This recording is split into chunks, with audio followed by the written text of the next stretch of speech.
What's up, you guys? I'm here with a new video today, and I'm here to bring you guys a Geargia deck profile for the November format. This is the first deck I actually noticed as soon as I saw the list. My brother Vexy sent me the list, and I saw Geargia Gear went to 3. First thing I thought about, boom, Geargias are back. They're not back as the best deck, but they're definitely back as a deck to play and a fun deck to play at locals or just pretty much anywhere. And I know the deck can establish itself in the format again. It won't be as high as it was on the tier like Totem Pole, but it'll still be there. And it's just a deck I've always enjoyed, and it's a budget-friendly deck, so I thought I'd bring it to you guys. I've updated it with Norton and stuff, so it's just something I wanted to showcase here today. And for those of you who don't know, today is my birthday. Yeah, I was born on Halloween. It's pretty cool. I turned 25 today. It's pretty crazy. It's hard to believe I'm like a quarter of a century old, and it's a little trippy. But anyways, I just wanted to show you guys my list. This is the pure Geargia build. I personally don't like pure Geargia. I always liked Karakuri.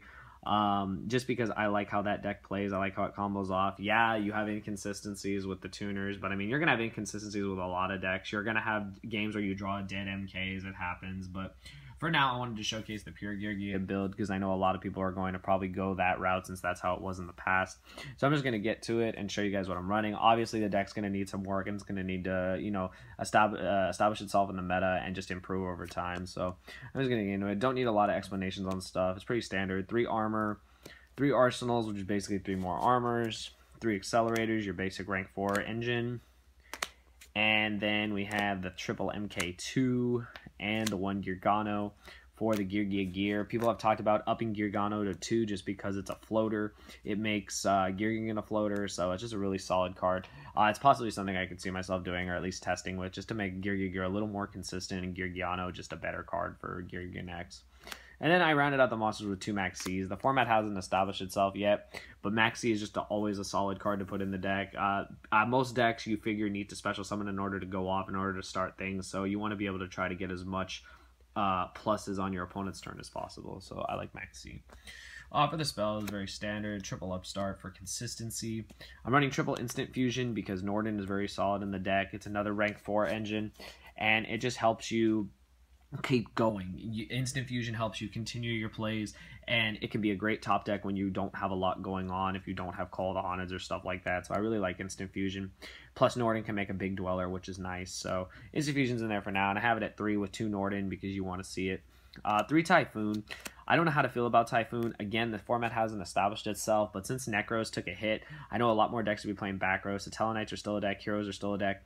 You need to have outs to Floodgates as well as just problematic back row in general. You don't want stuff, disrupting your plays. You want to be able to stop your opponent's plays and then keep going, so that's the reason for Typhoon. 3 might be overdoing it, but for now, that's what I've got just to see what the format looks like, and of course it'll change as time goes on. And then just to round out the spells, 1 Raigeki and 1 Book. Standard stuff. Onto the traps, we now have our triple Geargia gear back, so the deck is back to using Geargia gear and armor, pretty much your win condition. If they resolve together, and you have you have protective traps to win, so I really like it. 3 Fiendish Chain, just a great card in general. 2 Call of the Haunted, basically 2 more ways to bring back any of your monsters into fusion. Call of the Haunted is just really good with Norton. You bring back Norton, you get back another monster. Call back anything, continue your plays, which I just really like. I didn't run 3 because I've dead drawed it at 3, and if you don't establish monsters in the grave early on, Call can be dead, so I just wanted to have it in there at 2 just for the consistency issue.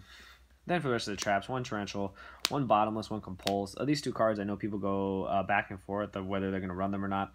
I myself do the same thing, but I feel that in a deck like this, Bottomless and Compulse accomplish what you want to do, and that's disrupt your opponent's plays so that your plays go through.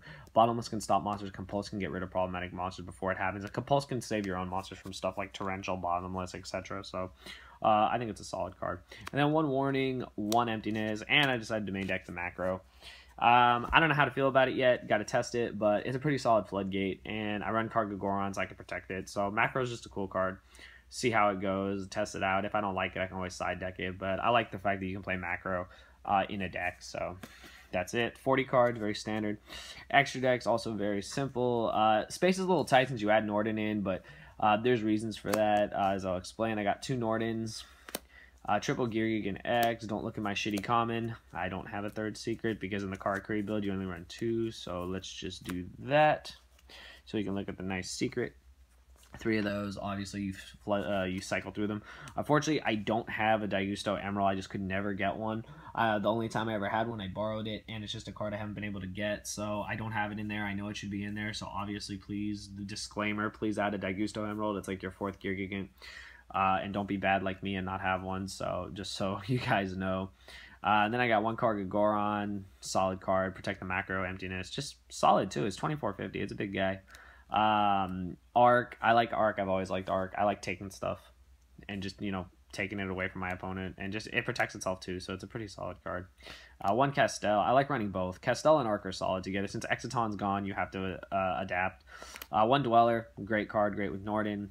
Diamond Direwolf for spot removal, Cowboy for game, and Rhapsody for graveyard disruption. Now, my least favorite part of the deck are the rank 3s. I gotta be honest, I just don't think the rank 3s are that good. I've talked with my friends about it, and they just don't seem that good, but these are the ones I'm running.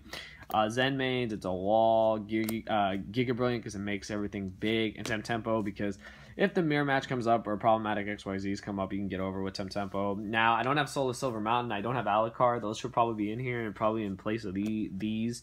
But, yeah, those are other options you can run. Soul of Silver Mountain is probably the best one. I just don't have one. That's like a $2 card, and I don't have it. It's pretty shameful, but just disclaimer, you can add those cards and, you know, kick some of these cards. But for now, they're in here. I just don't think they're that good. You hate dead drawing the MKs, but a lot of times you can just MK into, you know, into an armor or something and go off from there, and then the MK just kind of sits there. So sometimes you do need to make a rank 3 instead. So that's why they're there, and these were the best ones I had on hand, so that's what's in there. So yeah, so that's it, you guys. That's my Geargia deck for this November format. It's whatever. I want to play the Karakuri build. If you guys want to see it, please let me know in the comments below. I just am a huge fan of that deck. I think that deck is just awesome. I think Trap Stun Birdman Armor game is pretty cool. So yeah, so that's all I got to say. I hope you guys enjoy it. I'm off to go celebrate my birthday. I'm an old man now, so I got to go have fun before I get too sleepy. So yeah, so I hope you guys enjoy it. I'll give it a thumbs up. Let me know if you want to see the Karakuri build, and any advice on the deck is welcome. Should I be making Mind Crush? I've thought about it. It's something I could easily see myself doing, cutting macro and possibly a Typhoon or something else if I want to play 2 or 3. It's just right now this is what the deck is, and it of course will advance over time. So just bear that in mind, and I just hope you guys enjoy it. I'll see you guys in the next video. Thank you for watching.